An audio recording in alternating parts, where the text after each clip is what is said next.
Hello అండి, welcome back to my channel. So గురుకులంలో కొత్తగా జాయిన్ అయిన టీచర్స్ డెప్యుటేషన్ మీద ఒక క్లారిటీగా వీడియో చేయండి. డెప్యుటేషన్స్ క్యాన్సల్డ్ అనేది ఒక పేపర్ ఆర్టికల్ వచ్చింది, అది నిజమేనా అంటే ఇప్పుడు డెప్యుటేషన్స్ ఇవ్వరా అనేది ఒక క్వశ్చన్ అడిగారు. ఇంకొన్ని క్వశ్చన్స్ కూడా అయితే అడగడం జరిగింది. దానంటికి ఈ వీడియోలో అయితే ఆన్సర్ చేయడానికి ట్రై చేస్తాను. వీడియో కనుక నచ్చినట్టయితే లైక్ అండ్ షేర్ చేయడం మర్చిపోకండి. మీరు కనుక నా ఛానల్ని సబ్స్క్రైబ్ చేయకపోతే ఛానల్ని అయితే సబ్స్క్రైబ్ చేసేయండి.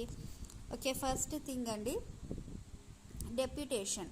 సో డెప్యుటేషన్కి ట్రాన్స్ఫర్కి తేడా ఏంటంటే, ట్రాన్స్ఫర్ లేదా పర్మనెంట్ అలాట్మెంట్ అనుకోండి. ఇప్పుడు మీకు ఒక ప్లేస్లో పర్మనెంట్ అలాట్మెంట్ ఇచ్చారంటే అది మన మదర్ ఇన్స్టిట్యూషన్ అవుతుంది లేదా మన పేరెంట్ ఇన్స్టిట్యూషన్ అవుతుందండి.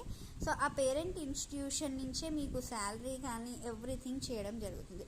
డెప్యుటేషన్ ఈజ్ నథింగ్ బట్ మీరు పర్మనెంట్ ఇన్స్టిట్యూషన్, అలాట్ అయిన ఇన్స్టిట్యూషన్ అది మీ పేరెంట్ ఇన్స్టిట్యూషనే అవుతుంది.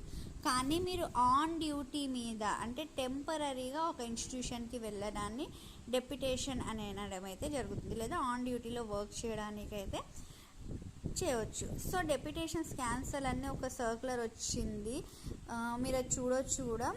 సో అంటే ఆ డెప్యుటేషన్స్ క్యాన్సల్ అనేది మన సొసైటీస్కి కాదండి, బయట జనరల్ ఇన్స్టిట్యూషన్కి అనేది అది. సో మనకైతే డెప్యుటేషన్స్ ఇంకా స్టార్ట్ ఇప్పుడు అవుతున్నవి. సో డెప్యుటేషన్స్కి మీరు అప్లై చేసుకోవాలి అనుకుంటే మాత్రం హెడ్ ఆఫీస్కి వెళ్ళి ఒక రిప్రజెంటేషన్ ఇవ్వాల్సి ఉంటుంది. సో మీ రీజన్ కనుక జెన్యూన్ అనిపిస్తే అండ్ మీరు కోరుకున్న ప్లేస్లో క్లియర్ వేకెన్సీ అనేది ఉండాలండి, ఉంటే మాత్రమే మీకు డెప్యుటేషన్ ఇవ్వడం జరుగుతుంది.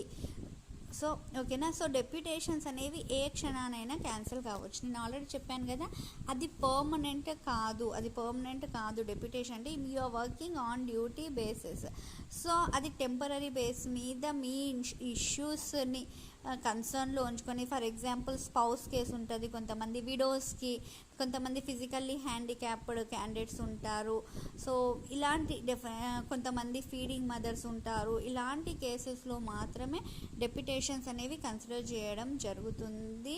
సో ఆల్ సొసైటీస్లో చిన్నగా డెప్యుటేషన్స్ అయితే ఇప్పుడిప్పుడే స్టార్ట్ కావడం జరిగింది. ఫర్ ఎగ్జాంపుల్ ఒక ఎక్స్ అనే ప్లేస్లో సీనియర్ అండ్ మీరు అంటే మనకంటే ముందు రిక్రూట్ అయిన వాళ్ళు మీరు ఉన్నారనుకోండి, ఫస్ట్ థింగ్ అయితే first priority goes to seniors అండి. సో వాళ్ళకి ఇచ్చాకే మనకు ఇవ్వడం జరుగుతుంది, ఎందుకంటే they are serving the society, మనకంటే ముందు నుంచి వాళ్ళు ఉన్నారు కాబట్టి. సో ఫస్ట్ ప్రయారిటీ అయితే వాళ్ళకి ఇవ్వడం జరుగుతుంది. సో డెప్యుటేషన్కి ప్రాసెస్ ఏంటి అంటే, మీ ఇష్యూని వాట్ ఎవర్ మీ ఒక లెటర్ని అయితే ప్రాపర్ ఫార్మాట్లో రాసుకొని, సో మీదేమైనా ఇష్యూ ఉండింది, ఫర్ ఎగ్జాంపుల్ స్పౌస్ కేసు కానివ్వండి, physically handicapped, widow case, health issues ఏమన్నా ఉన్నవి, లేదా మీరు feeding mothers, whatever it may be. So దానికైతే ఒక ప్రూఫ్ అటాచ్ చేసి దాన్ని తీసుకెళ్ళి హెడ్ ఆఫీస్లో ఇవ్వాల్సి ఉంటుంది. సో దాని మీద ఒకసారి హెడ్ ఆఫీస్లో ఇచ్చేసి వదిలేస్తాం అంటే కాదు, దాని మీద కంటిన్యూస్ వర్కౌట్ అనేది అయితే ఒకసారి డెఫినెట్గా అయితే చేయాల్సి ఉంటుంది. సో నెక్స్ట్ అడిగిన క్వశ్చన్ మ్యూచువల్ ట్రాన్స్ఫర్ గురించి అడిగారండి. మ్యూచువల్ ట్రాన్స్ఫర్ అంటే ఏం లేదండి, ఫర్ ఎగ్జాంపుల్ మీరు హైదరాబాద్కి చెందిన క్యాండిడేట్, సో ఇంకొక క్యాండిడేట్ వచ్చేసి నల్గొండ డిస్టిక్ అనుకోండి, నల్గొండ డిస్టిక్. సో హైదరాబాద్లో ఉన్న క్యాండిడేట్కి నల్గొండ నియర్ బై ప్లేస్ వచ్చింది, అండ్ నల్గొండలో ఉన్న క్యాండిడేట్కి హైదరాబాద్లో నియర్ బై ప్లేస్ వచ్చింది. అండ్ మీరిద్దరూ సేమ్ సొసైటీ కావాలండి, సేమ్ సొసైటీ అయి ఉండాలి, అండ్ సేమ్ సబ్జెక్ట్ అయి ఉన్నప్పుడు మాత్రమే మీరు మ్యూచువల్ ట్రాన్స్ఫర్కి అప్లై చేసుకోవడానికి చాయిస్ ఉంటుంది. సో ఈ మ్యూచువల్ ట్రాన్స్ఫర్ అనేది అదర్ సబ్జెక్ట్ ఉన్నా మీరు లాభం ఏం లేదు. సో మీకు కోరుకున్న ప్లేస్లో ఆల్రెడీ వేరే వాళ్ళు వర్క్ చేస్తుండొచ్చు కాబట్టి సేమ్ సబ్జెక్ట్ సేమ్ సొసైటీ ఉంటే ఇద్దరు కలిసి హెడ్ ఆఫీస్కి వెళ్ళి ఇద్దరు కలిసి ఒక లెటర్ రాసి ఇవ్వాల్సి ఉంటుంది with all your details that you are willing for mutual transfer అనేది. సో అక్కడ ఒకవేళ పాసిబిలిటీని బట్టి, అక్కడ ఉన్న అన్ని సర్కమ్స్టాన్సెస్ని బట్టి ఇస్తే మ్యూచువల్ ట్రాన్స్ఫర్ ఇవ్వచ్చు. సో ఈ మ్యూచువల్ ట్రాన్స్ఫర్ తీసుకున్నప్పుడు మాత్రం మీరు డెఫినెట్గా మీ సీనియారిటీని లాస్ అవుతారండి.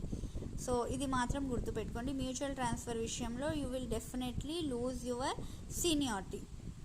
నెక్స్ట్ వచ్చేసి టీజీటీస్కి కొంచెం కష్టం అండి మ్యూచువల్ ట్రాన్స్ఫర్, ఎందుకంటే ఇవి డిస్టిక్ వైజ్ పోస్టులు కాబట్టి Nalgonda candidate and Hyderabad candidate zone వేరే కావచ్చు. సో అలాంటప్పుడు కూడా ఇవ్వడానికి చాయిస్ ఉండదు. కానీ జేఎల్, పీజీటీ, డిఎల్ లాంటి కేసెస్లో మాత్రం మ్యూచువల్ ట్రాన్స్ఫర్ పెట్టుకోవాలంటే చాయిసెస్ ఉంటుంది. సో మీకు సర్వీస్ లాస్ అనేది ఏం లేదు, మాకు సీనియారిటీ లాస్ ఇబ్బంది కాదు అనే వాళ్ళు మాత్రం డెఫినెట్గా ఇద్దరు కలిసి వెళ్ళాల్సి ఉంటుంది. సో ఇద్దరు కలిసి మీ రిప్రజెంటేషన్ లెటర్ని అయితే ఇవ్వాల్సి ఉంటుంది. ఓకేనా అండి, ఇదండి మ్యూచువల్ ట్రాన్స్ఫర్ గురించి. నెక్స్ట్ వచ్చేసి డెప్యుటేషన్ గురించి. ఇంకా చాలామంది ఇప్పుడు జోన్ చేంజ్ చేసుకోవచ్చా అంటే డెఫినెట్లీ నో అండి. జోన్ వన్స్ మీకు అలాట్ అయింది అంటే జోన్ చేంజ్ చేసుకోవడానికి లేదు. డెఫినెట్గా డెప్యుటేషన్లో అయితే జోనల్ వైజ్ ఇస్తారా అంటే ఇస్తారు. మీరు కోరుకున్న ప్లేస్లో మీకు అక్కడ వేకెన్సీ ఉంది, మీరు multi zone 1 candidate but you want multi zone 2, అక్కడ క్లియర్ వేకెన్సీ ఉంది, మీ ఇష్యూ అనేది జెన్యూన్ అయింది అంటే ఇచ్చే చాయిసెస్ కూడా ఉన్నవి. సో డెప్యుటేషన్ గర్ల్స్ నుంచి బాయ్స్కి కూడా ఇవ్వడం అయితే జరుగుతుంది, కానీ సొసైటీని దాటి డెప్యుటేషన్స్ ఇవ్వవు. సపోజ్ మీరు బీసీ వెల్ఫేర్లో అలాట్ అయ్యారు, మీరు సోషల్ వెల్ఫేర్కి వెళ్ళాలనుకుంటున్నారంటే ఇవ్వడం కుదరదు. ఎందుకంటే అక్కడ క్యాడర్ స్ట్రెంత్ ఎవ్రీథింగ్ మొత్తం డిస్టర్బ్ అయిపోతుంది. సేమ్ ప్రాసెస్ ట్రైబల్లో అలాట్ అయిన క్యాండిడేట్ మైనార్టీకి రావాలనుకుంటే మాత్రం ఇవ్వడం అయితే జరగదు. డెప్యుటేషన్ కాదు కదా, ఏది ఇవ్వరు అక్కడ.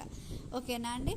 కానీ నెక్స్ట్ వచ్చేసి మ్యూచువల్ ట్రాన్స్ఫర్ విషయంలో మాత్రం ఇవి జాగ్రత్తగా చూసుకోండి. జోన్ ఇవన్నీ సేమ్ అయి ఉండాలి, సబ్జెక్ట్ సేమ్ అయి ఉంటే ఇచ్చే చాయిస్ ఉంటుంది. ట్రాన్స్ఫర్స్ అయితే ఇప్పట్లో ట్రాన్స్ఫర్స్ అయితే లేవండి. న్యూ రిక్రూటీస్కి అయితే అసలు ట్రాన్స్ఫర్స్ కాదు కదా, డెప్యుటేషన్స్ కూడా చాలా కష్టం. మీ ఇష్యూ జెన్యూన్ అయితేనే హెడ్ ఆఫీస్ స్పందించి ఇవ్వాల్సిందే తప్ప న్యూ రిక్రూట్ అయిన వాళ్ళకి ఎక్కడ ప్లేస్ ఇస్తే మనము ఫస్ట్ రిక్రూట్మెంట్ కాబట్టి డైరెక్ట్ రిక్రూట్మెంట్ అంటారు దీన్ని. సో ఎక్కడ ప్లేస్ ఇస్తే అక్కడ జాయిన్ కావాల్సిందే. నెక్స్ట్ సారి ప్రమోషన్స్ కానీ ట్రాన్స్ఫర్స్ కానీ ఉన్నప్పుడు మీ సర్వీస్ని గుర్తించి సర్వీస్ పాయింట్స్ ఆధారంగా మీ ర్యాంక్ అంటే సీనియారిటీ లిస్ట్ ఆధారంగా మీకు ప్లేస్ చేంజ్ అయ్యే చాయిస్ ఉంటుంది. ఒకవేళ అప్పుడు కూడా మనకు కావాల్సిన ప్లేస్ రాకపోతే మనం సొసైటీకి కొన్ని ఇయర్స్ సర్వ్ చేసి ఉంటాం కాబట్టి మనం వెళ్ళి అడగడానికి చాయిస్ ఉంటుంది. సో ఇప్పుడు డెప్యుటేషన్ కోరుకునే వాళ్ళు ఎవరైనా ఉంటే ఒకసారి అయితే నేను నెగిటివ్గా ఏం చెప్పాను, వెళ్ళి కలవండి. Maybe if there is a choice, ఒకవేళ జెన్యూనిటీ ఉంటే మీకైతే ఇవ్వడం జరుగుతుంది. కానీ డైరెక్ట్ రిక్రూట్మెంట్ అంటేనే అదండి, కొన్ని కష్టాలు తప్పవు. సర్వీస్ స్టార్టింగ్లో ఇంత కష్టపడి జాబ్ తెచ్చుకున్నా కానీ సర్వీస్ స్టార్టింగ్లో ఎవరైనా మన సీనియర్స్ కూడా అవన్నీ భరించిన వాళ్ళే. అప్పట్లో అయితే మినిమం ఫెసిలిటీస్ కూడా లేకుండే. సో అంటే లేడీస్కి కొంచెం కష్టం అనుకోండి, ఫ్యామిలీని వదిలేసి కిడ్స్ ఉన్న వాళ్ళు. డెఫినెట్లీ యూ ట్రై, కిడ్స్ ఉన్నారు లేదా ఇంకేమైనా ఇష్యూస్ ఉంటే మాత్రం ఆ ప్రూఫ్స్ని అటాచ్ చేయండి. You try for deputation. So wish you all the best అండి. మీకు కనుక ఇంకేమన్నా డౌట్స్ ఉంటే నాకు కామెంట్ సెక్షన్లో తెలియజేయండి. డెఫినెట్గా వీడియో చేయడానికి అయితే ట్రై చేస్తాను. Thank you.